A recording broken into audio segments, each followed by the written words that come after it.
Presidente, eu quero dar os parabéns à Polícia Militar na pessoa do seu comandante-geral, Coronel Pinheiro Neto, por estar promovendo a transferência de centenas de policiais militares, atualmente lotados aqui em UPPs na capital, para as unidades da polícia próximas às suas residências.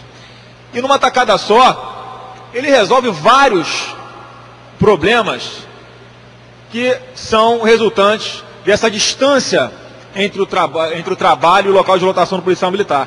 Um policial militar que mora no interior, em Resende, Volta Redonda, Angra, Campos, Itaperuna, e que trabalha numa unidade de polícia pacificadora aqui no Rio, ele, ao ser lotado próximo à sua residência, ele vai trabalhar muito mais motivado, ele vai trabalhar muito mais descansado, muito mais recuperado física e psicologicamente do desgastante serviço que o dia a dia lhe impõe.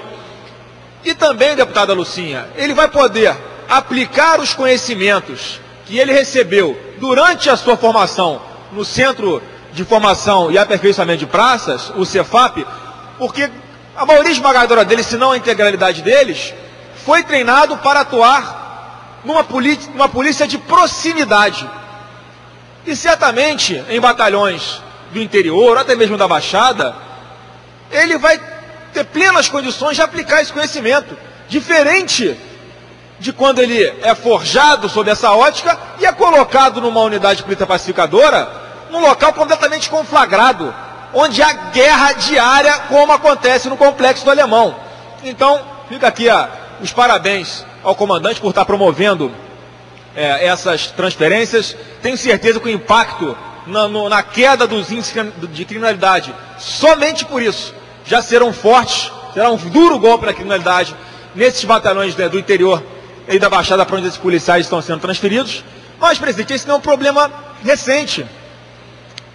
No dia 4 de dezembro de 2008, eu fiz a primeira representação no Ministério Público tratando do excesso de carga horária desses profissionais de segurança pública.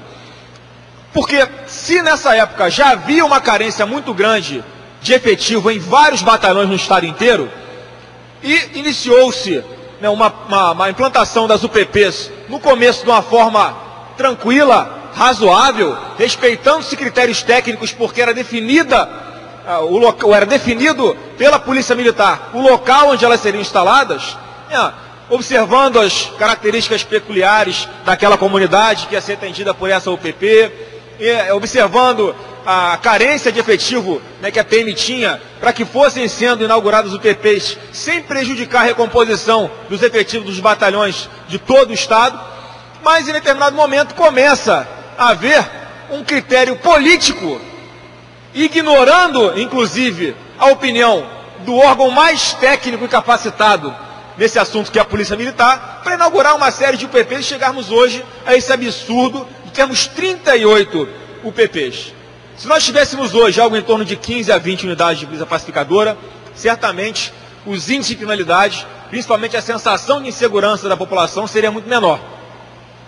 Porque os efetivos dos batalhões interiores já teriam sido recompostos, pelo menos o impacto dessa carência teria sido reduzido, e nós teríamos aí um efetivo treinado para atuar nas comunidades com uma polícia de proximidade, porque certamente nós não teríamos unidades UPPs instaladas em locais tão conflagrados, e policiais que não estão preparados para a guerra, muitas vezes, que vêm do interior, com uma outra mentalidade, um outro comportamento, acabam se assustando muitas vezes e não atendendo às expectativas nesses locais mais violentos.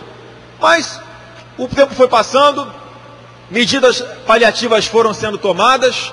Em 2010, nós aprovamos aqui nessa casa uma emenda de minha autoria, que era para criar o serviço remunerado quando o total de horas trabalhadas ultrapassasse as 40 semanais, mas durante o processo legislativo chegou-se ao RAIS, que é o Regime Adicional de Serviços, e de forma voluntária.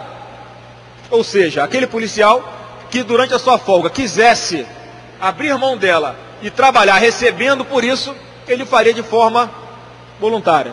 Mas começou-se a usar então, o que era exceção como regra, que é o RAIS compulsório.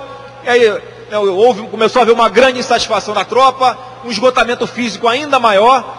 Nós, nessa representação do Ministério Público, fizemos uma tabela comprovando que policiais militares que moravam no interior e trabalhavam em UPPs chegavam a trabalhar 296 horas em um único mês. Isso dá em torno de 72 horas numa semana, num trabalho como nós conhecemos, que é o da Polícia Militar, altamente estressante, desgastante, de altíssimo risco. Não tem como dar certo. Não tem salário que pague uma pessoa para que ela possa trabalhar em plenas condições de garantir a segurança pública da sociedade. Porque nessas condições o policial não consegue garantir nem a própria segurança. Mas aí começaram a vir propostas paliativas, reduziu-se em 50% aí o RAIS compulsório, mas os problemas continuaram por causa da distância da residência do policial e o seu local de trabalho. Foi assim na Copa do Mundo.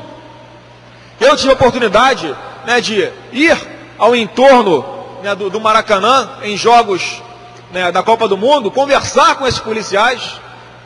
Tive a oportunidade de ir a alguns dos alojamentos onde esses policiais estavam dormindo, porque não havia tempo hábil para que esse profissional voltasse para casa, para depois voltar e se apresentar na escala de serviço que a ele era imposta.